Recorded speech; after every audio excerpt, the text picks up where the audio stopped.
Olivier Morel, bonjour, merci de nous recevoir chez vous pour ce premier volet de Travelling. Et vous avez choisi, alors vous, de consacrer les 5 volets du Travelling à la violence, ou plutôt à la non-violence. Pourquoi?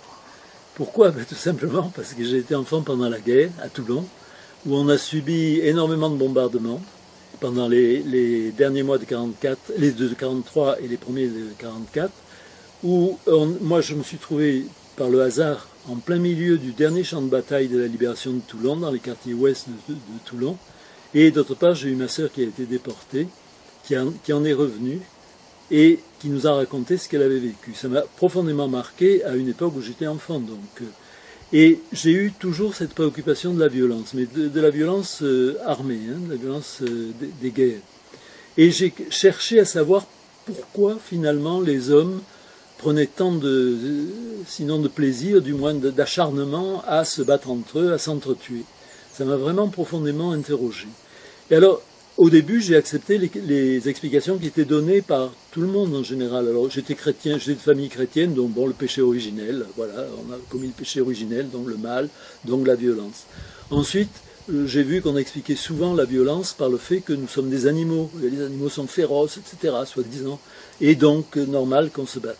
Troisième explication, quand je suis arrivé en terminale, j'ai fait un petit peu d'études de la psychanalyse, et là on m'a dit, les hommes ont des pulsions épouvantables, pulsions de mort, pulsions d'inceste, pulsions de parricide, c'est normal qu'ils en arrivent à se battre. Bon, au début j'ai accepté ça.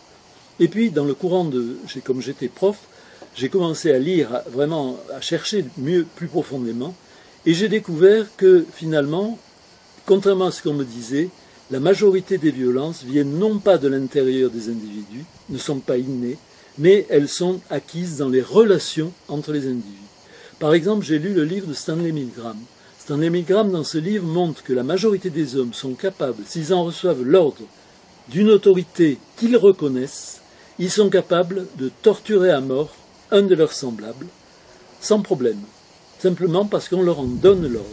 Et ça a été prouvé scientifiquement.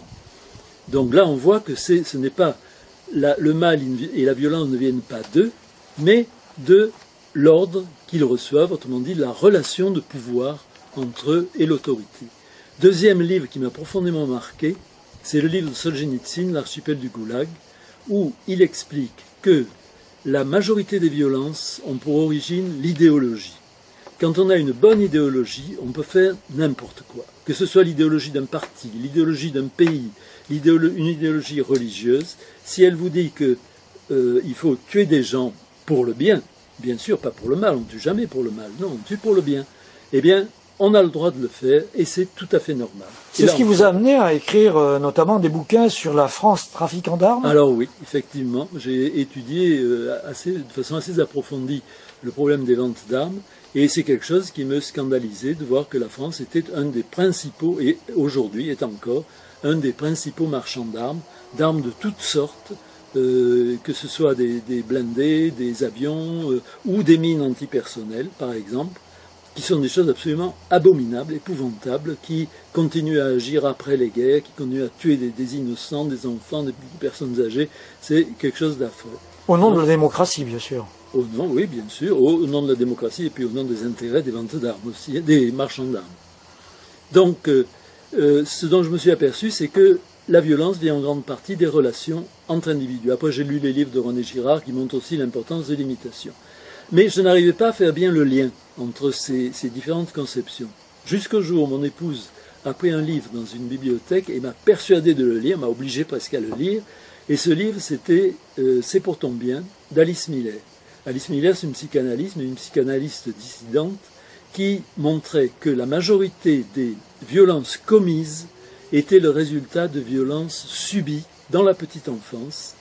Alors, violences qui peuvent être, par exemple, le manque d'amour, qui peuvent être l'abandon, qui peuvent être des abus sexuels, mais aussi de quelque chose de beaucoup plus général qui atteint pratiquement la majorité des enfants, c'est-à-dire la violence qu'on leur inflige pour bien les élever, pour les corriger. Alors cette violence, elle peut aller selon les pays. Chez nous, par exemple, en gros, c'est la gifle et la fessée qui sont admises, considérées comme normales et même éducatives. Mais dans la majorité des pays, et en France jusqu'au XIXe siècle, c'était les coups de bâton, les coups de fouet les coups de ceinture et d'autres punitions à la fois cruelles et humiliantes. Et ça, c'est quelque chose qui a été général, qui a été universel, et donc qui a eu une influence énorme sur l'humanité entière. Et ça m'a permis de voir comment se relier la soumission à l'autorité. On a appris pendant toute notre enfance à se soumettre non seulement à l'autorité, mais même à la violence de l'autorité. On a appris, on est imitateur né, comme l'a montré Girard, et on imite ce que nos parents nous ont fait, on le reproduit donc. Et on risque de perdre, j'y reviendrai peut-être tout à l'heure si j'en ai l'occasion, on risque de perdre l'empathie, la capacité d'empathie, qui est le frein le plus fort à la violence. Quand on est empathique avec les autres, on éprouve ce qu'ils éprouvent, et donc on évite de leur faire mal, on évite de les faire souffrir parce qu'on souffre avec eux. Si on a perdu la capacité d'empathie, eh bien on devient capable de faire n'importe quoi. Donc vous décrivez là le syndrome de Stockholm qui consiste à se mettre du côté du bourreau, mais vous pensez-vous qu'il est quasiment intra-utérin? Non, il est possible qu'il y ait des influences intra-utérines, mais c'est surtout dans la petite enfance qu'effectivement on est par rapport à nos parents dans la situation du syndrome de Stockholm, c'est-à-dire de ces otages qui ont été pris à Stockholm en otage et dont on a constaté qu'ils ont été pris assez longtemps, plusieurs jours, et à la fin de leur prise d'otage, lorsque la police est venue pour les libérer, ils ont pris le parti de leurs ravisseurs et ils les ont défendus. Il y en a même une, je crois, qui a épousé un de ces ravisseurs parce qu'il y a une telle situation de dépendance par rapport aux ravisseurs, et c'est la même situation de l'enfant par rapport à ses parents. C'est une situation totale de dépendance qui fait que, on prend le parti de ceux qui nous ont fait souffrir parce qu'on pense qu'ils nous ont fait souffrir avec raison. Et même ce sont eux qui nous ont fait du bien, même s'ils nous ont fait en réalité du mal. Et quand je dis ça, il faut bien voir que ça s'applique aux très fortes corrections données aux enfants. Dans les pays où il est normal de battre les enfants à coups de bâton, les enfants qui ont subi cela disent couramment « Oh, mais moi, on avait raison de me battre, parce que vraiment, je faisais n'importe quoi. Si on ne m'avait pas battu, j'aurais pas fait d'études, je me serais drogué. » Ce raisonnement, il est général. Olivier Moral, là vous parlez de violence un peu rude. La petite fessée en passant, la petite gifle, c'est pas grand-chose quand même, ça peut se faire dans l'éducation. Oui, c'est ce qu'on dit, et c'est ce qu'on dit couramment, mais il faut bien voir que la petite fessée, la petite tape sur les couches, comme on dit, c'est le résultat, en fait c'est le résidu d'une violence beaucoup plus importante, et il faut replacer la petite fessée et la petite tape dans l'ensemble de la violence, pour prendre conscience que c'est quelque chose qui est anormal, quelque chose qu'on doit éviter, parce que ça fait du mal aux enfants, de toutes sortes de façons. Donc vous êtes intrinsèquement non violent. J'essaie de l'être, hein. C'est pas toujours facile, parce qu'on a tous subi des violences dans l'enfance, ou des humiliations, et donc ça ressort quelquefois de différentes façons, et quand on dit « j'ai la main qui me démange », par exemple, c'est pas la main physiologique, si on peut dire, ça vient d'ailleurs, ça vient du passé, c'est le résultat de la violence qu'on a subie, de la façon dont nos neurones, les scientifiques sont aperçus que nous avons dans le cerveau des neurones miroirs qui enregistrent tout ce que nous voyons. Nous avons enregistré enfant le geste de frapper. Quand nous nous trouvons dans une situation de tension avec un enfant ou quelquefois avec un adulte, le geste nous revient. Et on est obligé de résister à la tentation de frapper. Et ça peut s'appliquer même à la violence conjugale, par exemple.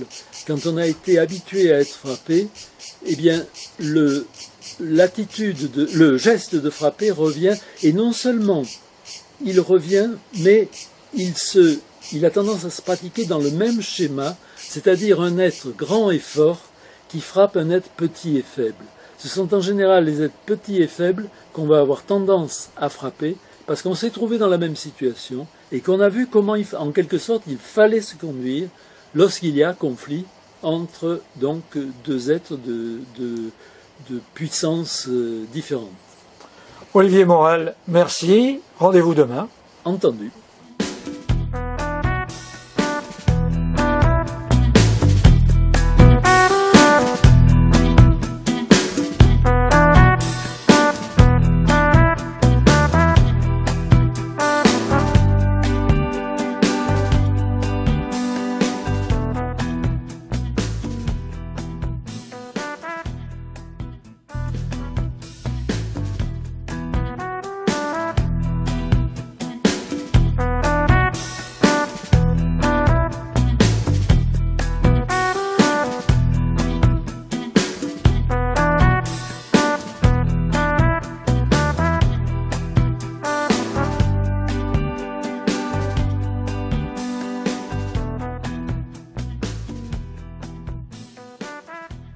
Olivier Morel, bonjour, merci Bonjour. de nous recevoir à nouveau. Hier, on avait vu avec vous la violence exercée sur les enfants et qui serait pas aussi naturelle qu'on veut bien le croire ou qu'on veut bien le dire.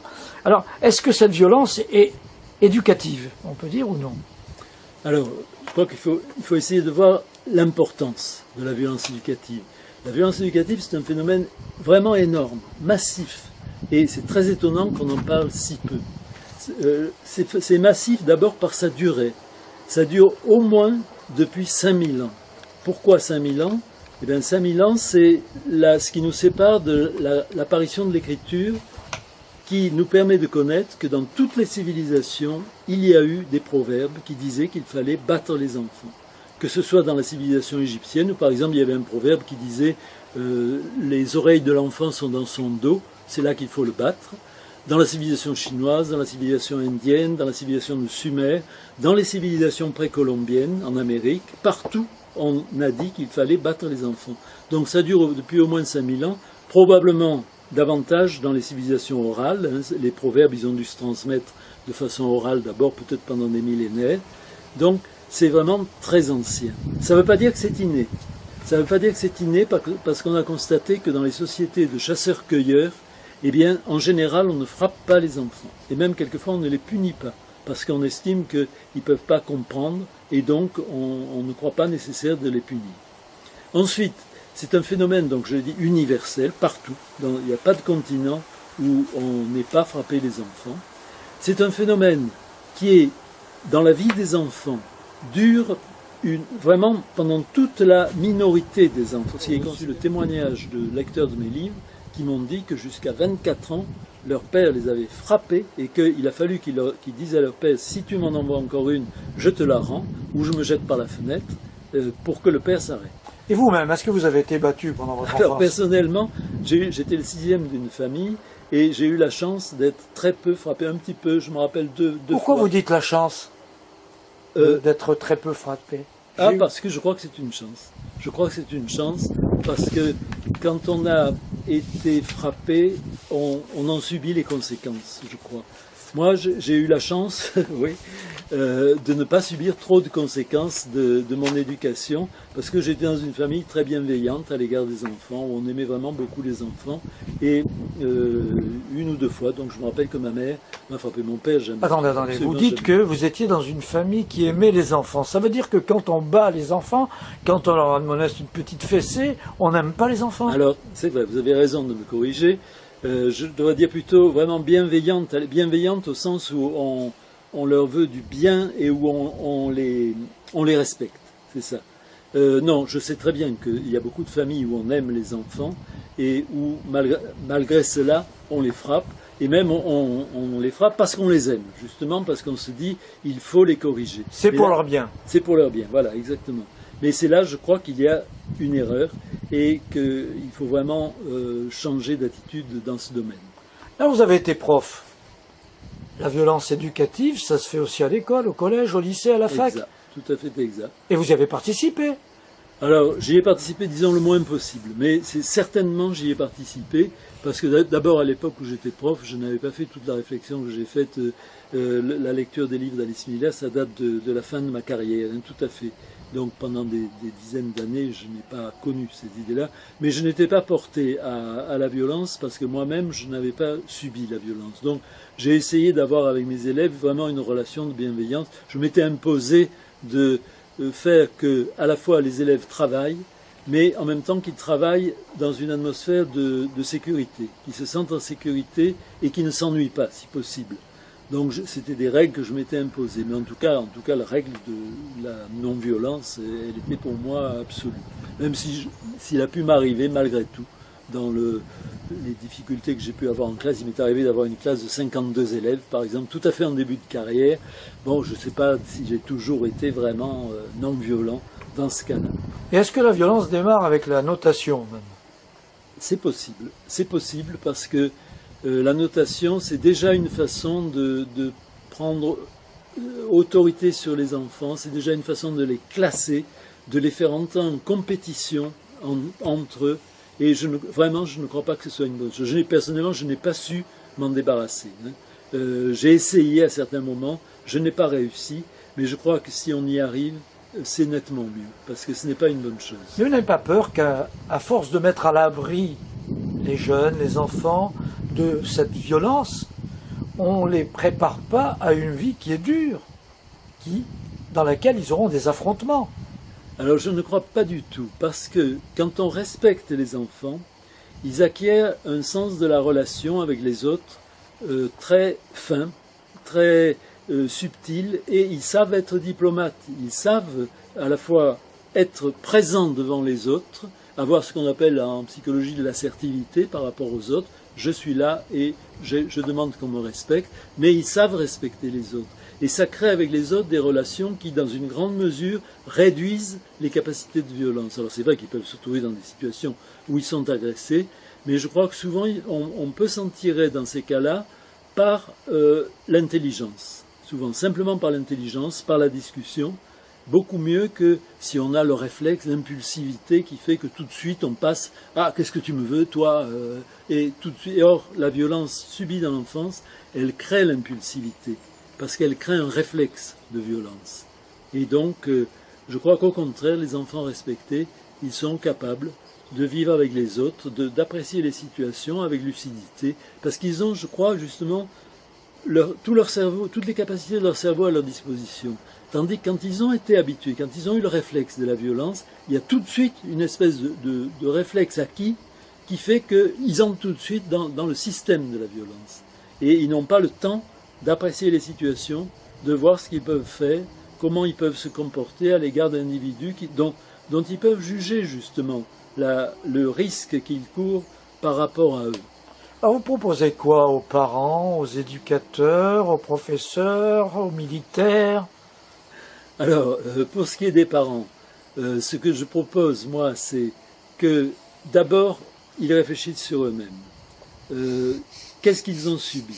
Qu'ils prennent conscience que ce qu'ils ont subi n'était pas un bien. C'est pas nécessaire d'accuser leurs parents, d'aller leur faire une scène. Non, c'est pas nécessaire. Mais au moins, prendre conscience que ce qu'ils ont subi n'était pas bon et qu'il ne faut plus le considérer comme un bien. Si c'est nécessaire, et dans certains cas ça l'est, pour les gens qui ont subi vraiment de grandes violences, eh bien, quelquefois il faut une psychothérapie. Parce que sinon ça ressort toujours du fond d'eux-mêmes, comme c'est imprimé au fond d'eux-mêmes, ça risque de ressortir. Donc éclaircir les choses à ce point de vue-là. Ensuite, commencer dès le début avec les enfants à avoir une attitude de respect, de bienveillance, et en même temps une présence véritable, et la confiance en soi, avoir confiance en soi. C'est-à-dire, il ne s'agit pas de se laisser marcher sur les pieds, il ne s'agit pas de faire des enfants rois, il s'agit aussi de bien distinguer, et ça c'est très important, les désirs et les besoins. Les besoins des enfants, il faut les satisfaire, il n'y a pas de problème. Les besoins, c'est vital, et donc les parents sont là justement pour à la fois protéger, pourvoir, répondre aux besoins, et permettre ce qu'il faut permettre. Mais les désirs, non, on n'a pas, alors d'autant plus que les désirs sont attisés par la publicité actuellement.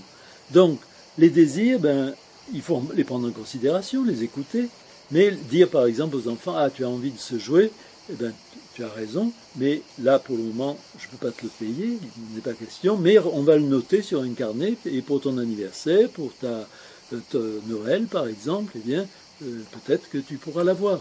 Et donc, faire bien cette distinction entre besoin et désir.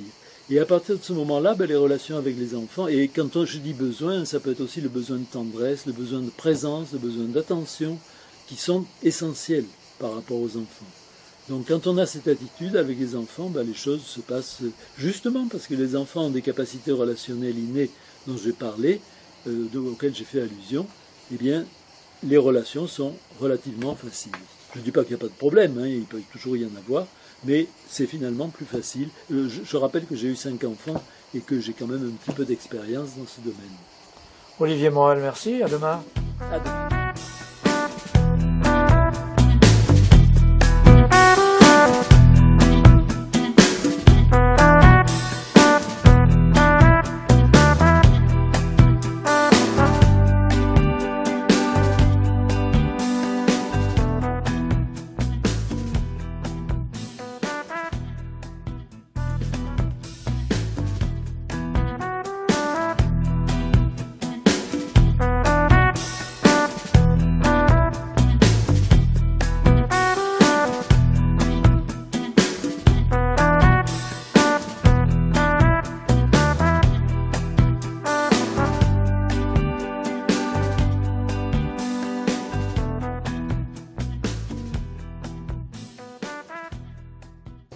Olivier Morel, bonjour. Nous voilà ensemble pour le 3e volet de ce travelling et pour parler encore et toujours de violence.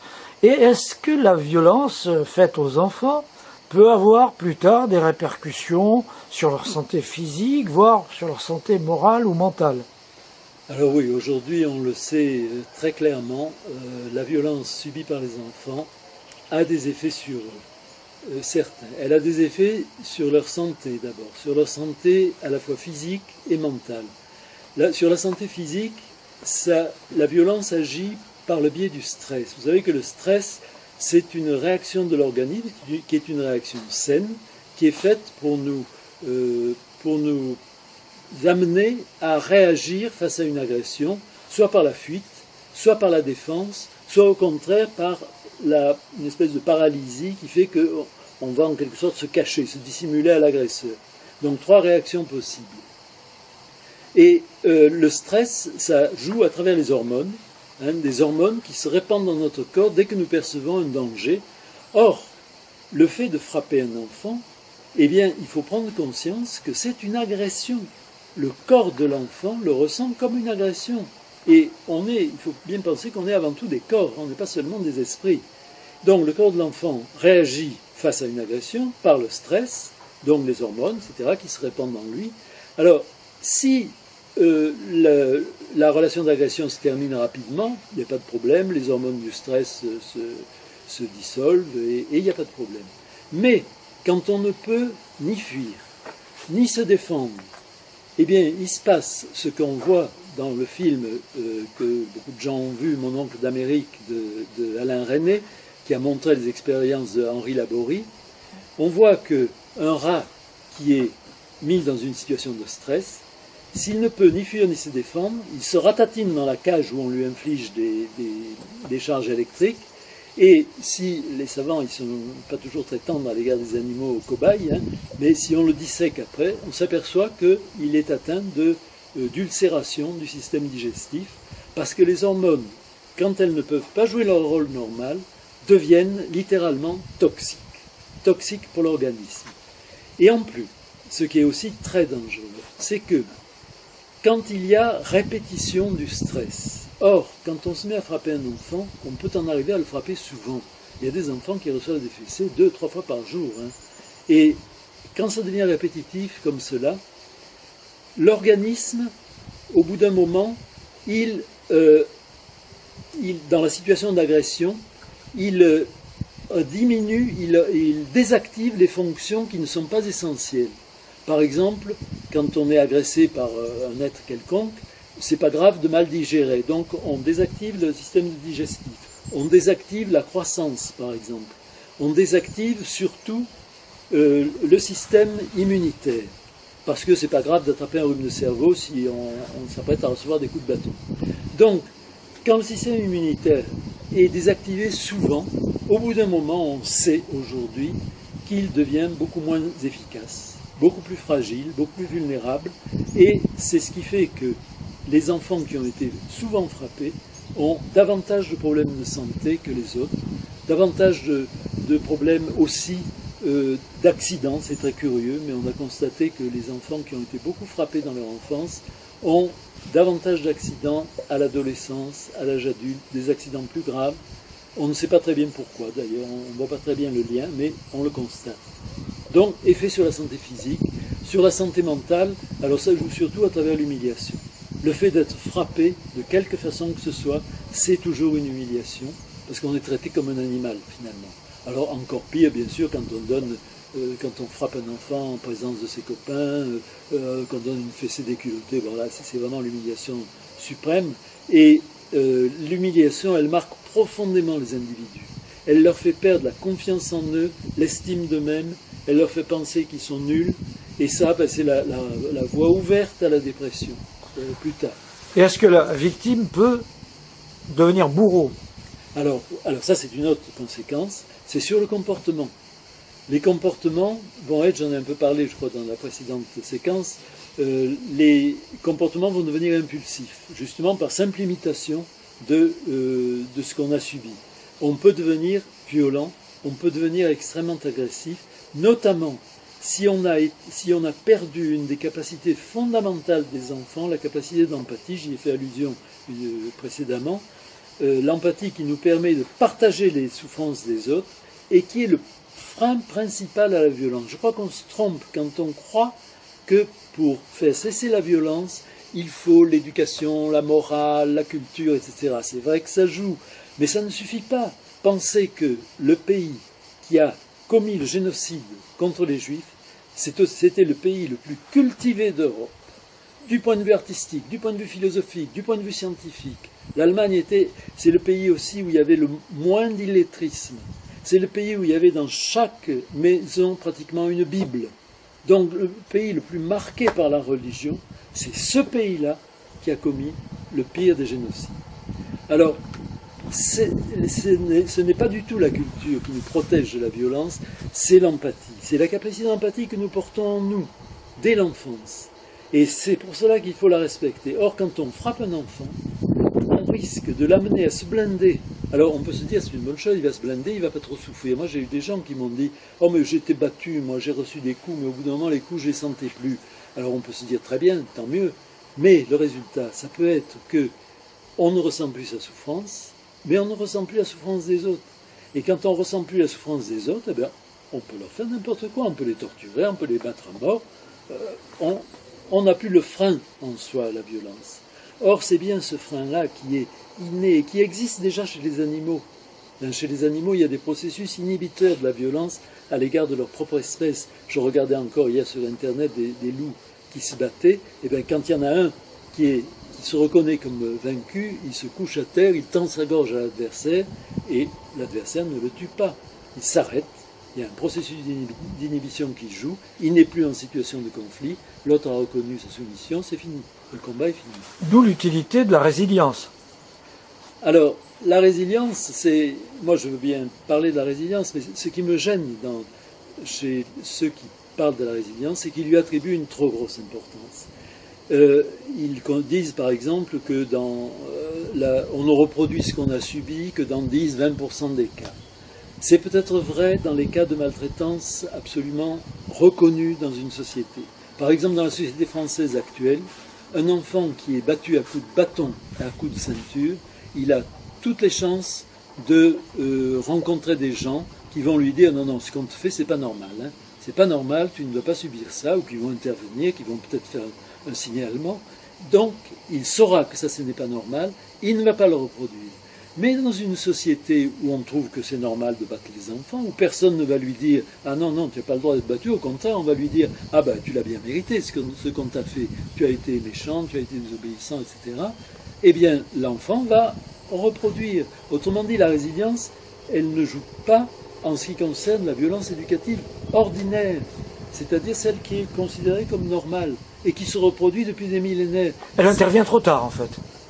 Elle intervient trop tard, elle n'intervient pas, parce qu'on pense que non, ce qu'on nous a fait, c'était bien, et donc je ne vois pas pourquoi je ne le reproduirais pas. C'est même comme ça qu'il faut éduquer les enfants. Pour leur bien, il faut les battre. Donc, je les battrai. Dites-moi, Olivier Morel, au sortir de ce troisième entretien, on peut se poser la question de savoir pourquoi vous avez été prof et pas psychanalyste. J'étais prof parce que, pour des raisons qui c'était pas vraiment une vocation. J'aimais la littérature, j'aimais effectivement, puis je me suis aperçu que j'étais capable d'expliquer les choses assez clairement. J'avoue que les vacances n'étaient pas pour rien dans ma vocation de prof. Non, je n'ai pas été prof spécialement par vocation, mais au bout d'un moment, ça m'a assez plu. J'ai aimé ça. Mais non, ce que j'ai appris en psychologie, je l'ai appris sur le tard. J'ai même pas eu, en tant que prof, on n'a pas de formation psychologique. C'est d'ailleurs un manque terrible. Moi, on m'a appris à enseigner le français, la littérature, mais on m'a pas du tout appris comment se comporter à l'égard d'adolescents et d'enfants. Vraiment, on ne m'a rien dit là-dessus. J'ai tout appris sur le tas. Olivier Morel, merci, à demain. À demain.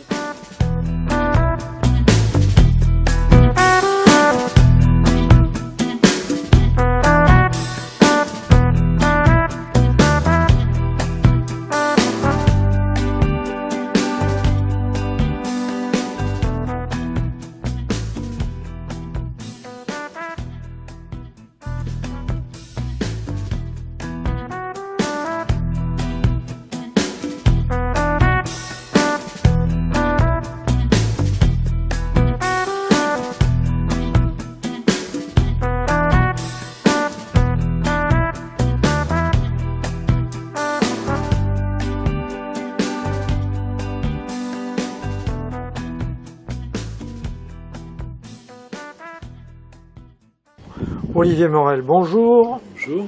Alors, on va évoquer dans le 4e volet de ce travelling les capacités innées de l'enfant. Et je me rappelle d'un acteur qui m'avait fait cette réflexion. Je lui ai demandé, pour vous, c'est quoi l'enfant? Il m'a dit, c'est un brouillon d'homme. Est-ce que vous pensez ça?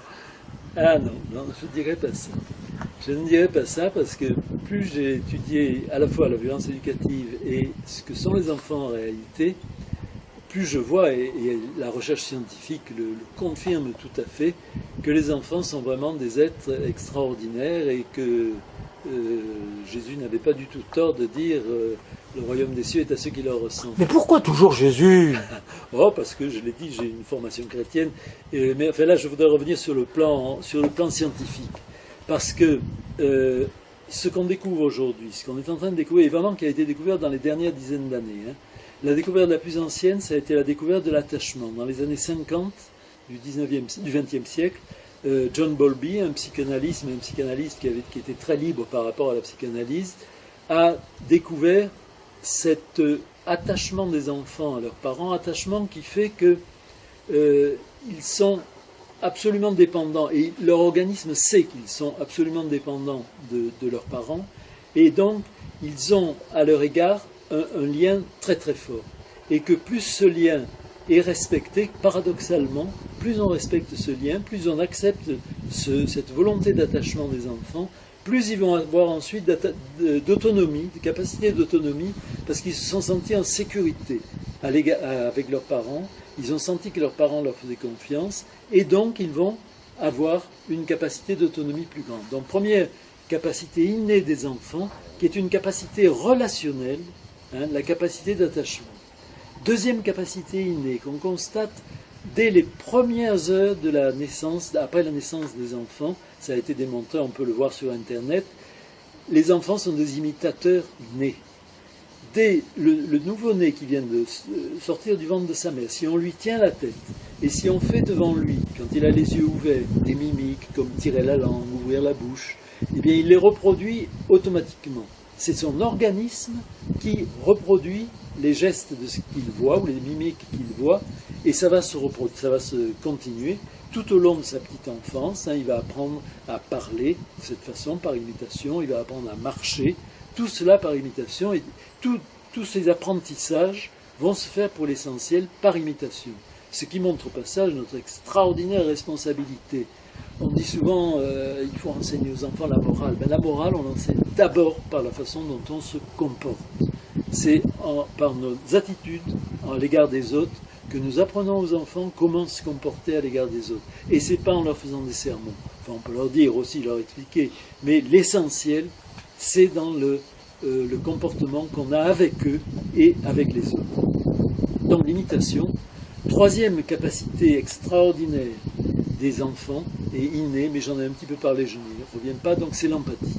Cette capacité à partager les émotions des autres, à ressentir ce que ressentent les autres et ensuite à comprendre les émotions qu'ils éprouvent, qui est une capacité vitale d'ailleurs. Elle existe chez les animaux. Les animaux savent à partir de la mimique de leurs semblables, ils savent reconnaître si c'est un ami, s'ils viennent de façon amicale ou hostile. Et c'est donc quelque chose de vital. Ensuite, il y a l'altruisme. Ça, on l'a découvert, on l'a prouvé tout récemment, dans les premières années du XXIe siècle. Ce sont des scientifiques allemands qui l'ont montré, et là aussi on peut le voir sur Internet. Des enfants tout petits, des enfants qui marchent à peine. Si un adulte montre qu'il est en difficulté, par exemple, il a fait tomber un objet, il cherche à le ramasser, il n'y arrive pas, eh bien l'enfant voit la scène, il comprend la situation de l'adulte, et il vient ramasser l'objet, et il le tend à l'adulte. C'est un altruisme totalement inné, on ne lui a rien dit, on ne lui a pas dit de venir en aide, on ne le remercie pas, on ne lui dit rien, on recommence la même scène, il reproduit le geste. Autrement dit, c'est vraiment un altruisme inné, et ça c'est fondamental. D'ailleurs, l'altruisme, on l'a constaté aussi chez les animaux. Hein. Il y a chez presque tous les animaux, au moins les mammifères, il y a des réflexes d'altruisme. Ensuite, il y a encore d'autres capacités. Il y a une capacité extraordinaire, un peu paradoxale pour nous, c'est qu'on s'est aperçu que les enfants, avant d'obéir à un ordre, réfléchissent. Et s'ils constatent que l'ordre est stupide, incohérent, eh bien, ils n'obéissent pas. Par exemple, on leur dit de remplir un verre. Ils s'aperçoivent qu'on a deux sortes de verres, un verre qui est troué et un verre qui est intact. Quand on leur tend le verre intact, ils remplissent le verre. Quand on leur tend le verre troué, ils s'aperçoivent que c'est un ordre stupide, ils refusent de le remplir ou ils n'obéissent pas. Mais vous parlez d'enfants de quel âge? Tout petit. C'est-à-dire? Tout petit. 1 an, et il faut qu'ils soient capables de faire le geste. Mais sans apprentissage réel de la vie. Sans aucun apprentissage. Sans autre apprentissage que ce qu'ils ont appris jusque-là. Ils ont donc cette capacité de réfléchir avant d'obéir. Or, cette capacité, elle est fondamentale. À vous entendre, c'est chaleureux, c'est humain, c'est beau. On a l'impression que la non-violence, c'est la recette miracle à tous les problèmes. Je n'ai pas parlé de non-violence. J'ai parlé du fait que nous sommes des animaux qui sont dotés. Je dis nous sommes des animaux. Et dans mon esprit, ce n'est pas péjoratif. Parce que justement, aujourd'hui, on découvre les capacités relationnelles des animaux, et nous les avons en nous. J'aimais beaucoup la phrase d'un médecin, c'est le docteur Cohen, je crois, qui disait la meilleure partie de l'homme, c'est l'animal. Parce que on parle souvent de l'humanité, un homme qui fait preuve d'humanité, c'est souvent d'animalité qu'il fait preuve. Je pense par exemple à ces gens qui ont sauvé des quantités de juifs pendant la guerre, par exemple ceux qu'on a reconnu, que Israël a reconnu comme des justes. Eh bien, ce sont des gens qui ont souvent réagi spontanément, dans la spontanéité. Quelqu'un qui venait leur demander qui leur demandait de leur ouvrir leurs portes, de les abriter, presque tous ils ont dit mais c'était naturel, je ne pouvais pas ne pas le faire, je n'ai pas même réfléchi. Je l'ai fait spontanément. Certains ont refusé par peur, tout simplement. Est-ce que la peur est une forme de violence? La peur, c'est vrai que la peur, c'est une réaction aussi animale. Et elle a pu jouer, effectivement, dans les cas de refus. Mais quand elle est compensée par une forte empathie, je crois qu'elle peut, justement, l'empathie peut passer par-dessus la peur et faire avoir tout de suite des réflexes d'humanité, et de se dire, il faut le faire, il faut sauver ces gens-là, on va faire ce qu'il faut, trouver les moyens, et en même temps avec intelligence aussi, en tâchant de ne pas commettre d'imprudence, de ne pas être téméraire, mais faire ce qu'il faut pour sauver ces gens-là, parce que c'est la primauté, c'est quelque chose qui est essentiel. Et alors, quelle différence faites-vous entre l'empathie et la non-violence? Disons que l'empathie, c'est une composante de la non-violence. Du fait de ça dépend de ce qu'on appelle non-violence. Si c'est simplement le fait de la bienveillance fondamentale, c'est lié à ces capacités innées dont j'ai parlé, c'est pas du tout la non-violence, c'est pas du tout théorique, c'est un comportement en quelque sorte spontané. Si on parle de non-violence au sens gandhien, de non-violence plus élaborée, mais qui peut être branché, qui peut se brancher justement sur cette bienveillance fondamentale, et je crois que chez Gandhi c'était le cas. Gandhi était un enfant qui avait été respecté en général. Il avait d'ailleurs à l'égard de son père une attitude de grande liberté. Et ce sont souvent les gens qui ont eu avec leur père une attitude de grande liberté qui se sentent à l'aise avec les autres, parce qu'ils n'ont pas subi d'autorité violente. Erasme, Rabelais, Montaigne, qui ont en commun d'avoir dit énormément de bien de leur père et de la bonté, de la générosité de leur père. Je trouve que ça c'est significatif. Olivier Morel, merci. À demain. À demain.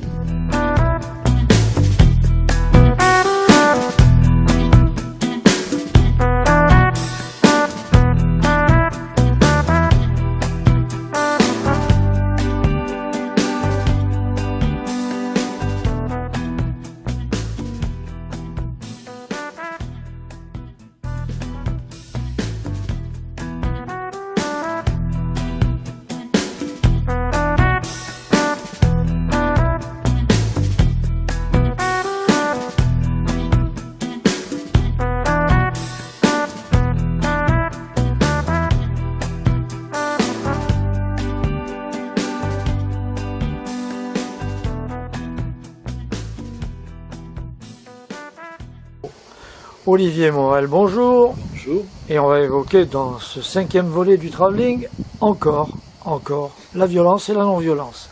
est-ce que on peut baser une société sur une forme de permissivité? Je ne suis pas obligatoirement pour la permissivité. Je crois qu'il est nécessaire qu'il y ait des lois, que dans l'éducation, il y ait une certaine, de la part des parents, un respect d'eux-mêmes, justement, qui commence par se respecter. Non, je ne suis pas pour la permissivité absolue, du tout. Non, il faut de la présence, je dirais, auprès des enfants, et une présence qui puisse être ferme, qui sache dire non. Donc, c'est pas, non, je ne suis pas du tout pour la permissivité absolue. Donc vous êtes pour la nécessité d'interdire dans certains cas? Alors oui, je suis pour la nécessité d'interdire, et notamment d'interdire, alors ça va paraître peut-être paradoxal à certains, mais d'interdire toute forme de violence éducative. Alors pourquoi? Il faut l'interdire parce que cette violence, elle vient du plus profond de nous, pas du plus profond de nous-mêmes, elle vient de l'acquis chez nous, de ce que nous avons acquis pendant notre enfance sous l'autorité de nos parents. Nous agissons souvent, encore, même adultes, sous l'autorité de nos parents, sans le savoir. Nous ne nous en rendons pas compte, mais c'est ce qui se passe. Pour arriver à bloquer ce fonctionnement, il faut qu'il y ait une autorité supérieure, celle de la loi, celle de l'État, qui dise clairement non, on ne doit pas frapper les enfants, pas plus qu'on ne doit frapper une personne âgée, pas plus qu'on ne doit frapper une femme, et on a bien interdit la violence contre les femmes, et je ne vois pas pourquoi on n'interdirait pas sur les enfants qui sont encore plus fragiles que les femmes. Donc, il faut une interdiction. Aujourd'hui, ça commence à être clairement reconnu. Il y a actuellement 46, à l'heure où je parle, 46 pays qui ont, dans le monde, interdit toute forme de violence éducative et d'humiliation. En Europe, il y en a, c'est la majorité des pays qui ont interdit sont en Europe. Malheureusement, jusqu'à présent, la France n'a pas interdit. On en est toujours. Il faut dire qu'il faut beaucoup de courage à des hommes politiques pour interdire, parce que l'interdiction sera au début impopulaire. En Suède, par exemple, qui est le premier pays à avoir interdit en 1979, eh bien, au début, il y avait 70% des Suédois qui étaient contre l'interdiction. Quelques 10, 15, 20 ans plus tard, il n'y en avait plus qu'une petite minorité, 20%, je crois. Aujourd'hui, il n'y en a plus que 10%. Donc, au début, c'est sûr que c'est impopulaire, mais en fait, ensuite, ça devient reconnu et admis et même considéré comme tout à fait normal. On voit une évolution en France. La plus significative, elle vient du défenseur des enfants, Jacques Toubon, qui tout récemment, ça date de quelques semaines, là, à l'heure où on enregistre cette émission, a reconnu qu'il fallait interdire le châtiment corporel et humiliant. On peut lire cela dans la dernière lettre qu'il a envoyée.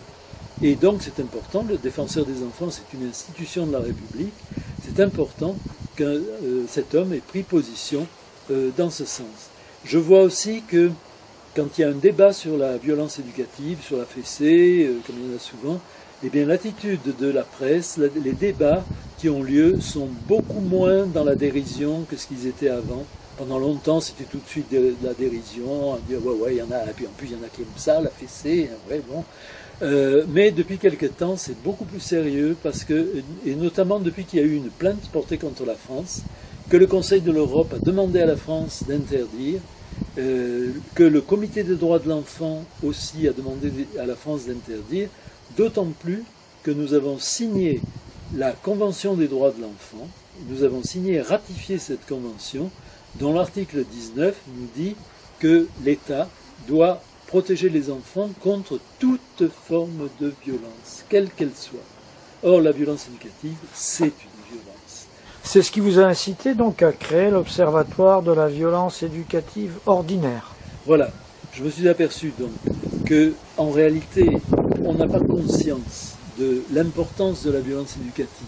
Je me suis aperçu que de façon systématique, les auteurs de sciences humaines, que ce soit philosophes, psychanalystes, psychologues, sociologues, historiens, qui traitent de la violence, qui écrivent des livres entiers sur la violence en général, sur la violence humaine en général, eh bien, ils oublient systématiquement de parler de la violence éducative. Ils l'oublient.